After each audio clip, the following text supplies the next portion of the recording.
Alright, so welcome back, Weber Pulling Team. Today we're going to do something a little bit different. A few weeks ago we did a review of Ben Francis's Dodge King of the Street truck, and we are going to do part 2 of that now, where we walk you through not just the build, which we did before, but this is going to be the event as a whole. So I'm going to let these guys do the talking, and then we're going to splice in some videos, show you each part of the event, and then at the end, if we got time, we might go into some future plans for 2021. What's up, guys? Ben here. I got James with me with Big Head Tuning, and we're just going to kind of go over the King of the Streets event. So, to start off, I had zero experience with this. I didn't have any seat time in the new build of the truck. Actually, James had more than me out on the streets of Mexico a couple nights before the event. It's fun. Which led to more work in the big picture of things. But anyways, so we actually worked on the truck up until, what was it, midnight the night before? And it had been off the road for a little bit, so he had to take it home to get it legal. To get plates, registration, to make sure the event went kosher. And I think we got done about midnight. We had to do a couple more things, clean up shop and whatnot, and we headed home, 45-minute drive or so, and I noticed in the rear view that I had something coming out from underneath the truck. So I pulled over, and it was an injector line had cracked.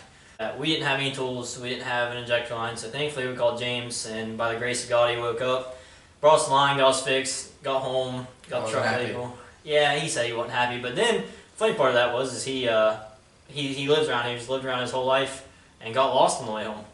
So he took a back road and got lost. It took me an hour and a half to make it 20 minutes. So, another eventful, but next day we got back to the shop, got it loaded up, tools loaded up, trailer.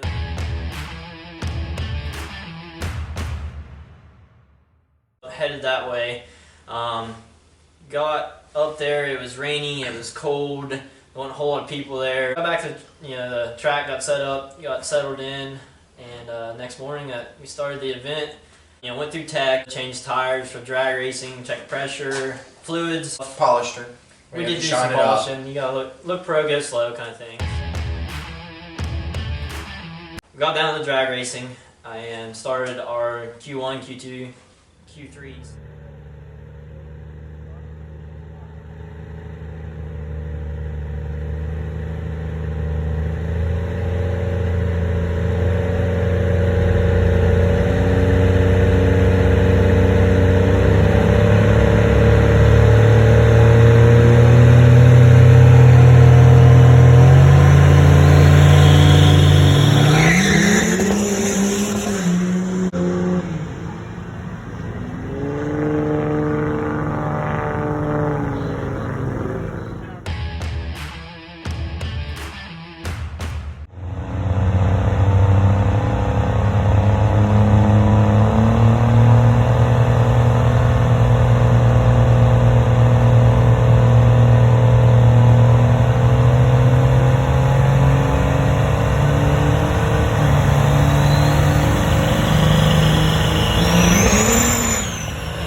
And Q1, we went down the track. We ran a 670 or something like that off the hit, and changed some tuning, some shift points in the anteater. Went back out, and I think we ran a 647 or something like that. And keep in mind, through all this, I had zero experience, so you could time his reaction time with a stopwatch.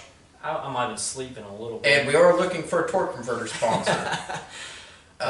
If you got a good word with Phil or DPC, send him my way, because Q3 went up to the light, truck stalled out, stalled the engine, pulled it over to the trailer, swapped the converter there in the pits, was ready for eliminations, thankfully.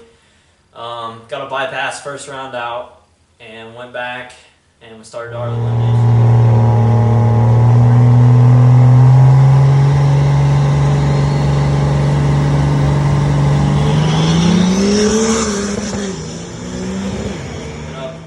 Against a couple slower trucks, and then started getting faster. And as the night went on, he was still sleeping at the light. Sleeping, deep staging. I think I made a sandwich at one point on the line. So zero experience. Hopefully this this coming year I'll have a lot more seat time. So we were going into the quarterfinals, and we drew Justin Ziegler, who was the fastest guy there for the day. He had been 6:05. Track wasn't great. Pass before, he went 680 something, and we were legally only allowed to go 639. So at this point, we had the truck pretty dialed in. Ben still sucked at cutting light, and we were running like 639, 640 area is what we had been running the last few passes. We drew Ziegler, and I said, we need him right now. Like, we got to get on him. And then they prepped the track, which was not what we wanted because we were slow guys. But anyhow, he had hurt his truck in the previous round, and pretty much our truck was able to go down the track and make a pass. So we moved on to the finals. Yeah, we went to the finals with Logan Epling, and he was fighting traction issues all night. I had another hurt converter, and I knew that, but bumped into the light. Truck actually seemed like it wanted to hold some power, and so we came off the light, and as soon as the light turned green and I came off the brake, it slipped through the converter. So I went down the track, got off track my own power, got back to the pits, went and congratulated Logan, and that's when the work started, I guess. It was cold this night. Huh. And I took off, me and Tyler took off to He says something about work started. Austin Tate's house, thankfully in a nice heated Laramie 4th gen. It's heated seats, we was in kosher. Made it over It was 25 degrees outside, and myself and 2 crew members, they helped me get the transmission out. And then they took their time going to Austin Tate's We was place. falling asleep on the way back home, so we pulled off and took a nap. And got there, got a couple converters from Tate, and I can't thank him enough for that, or else we'd probably been out of the event. Taterbuilt turbos. If you need stock appearing turbos or S400s, that's the place to go. Wow, how much he pay for you for that? Yeah. So anyway, got back to the track. All the other crew members besides me, Tyler, and James had called at night, went to bed. We had to get this transmission done. Was hoping to get it back up in the truck for dyno the next morning. Well, I know at one point I'm cleaning with brake clean. I can't feel my fingers. James was having to take the trans prep over to the fire that we had and heating it up to make it pliable to be able to use it in the transmission. It was literally freezing up to an icicle, and I would have to go sit it by the fire. And I needed to sit by the fire too.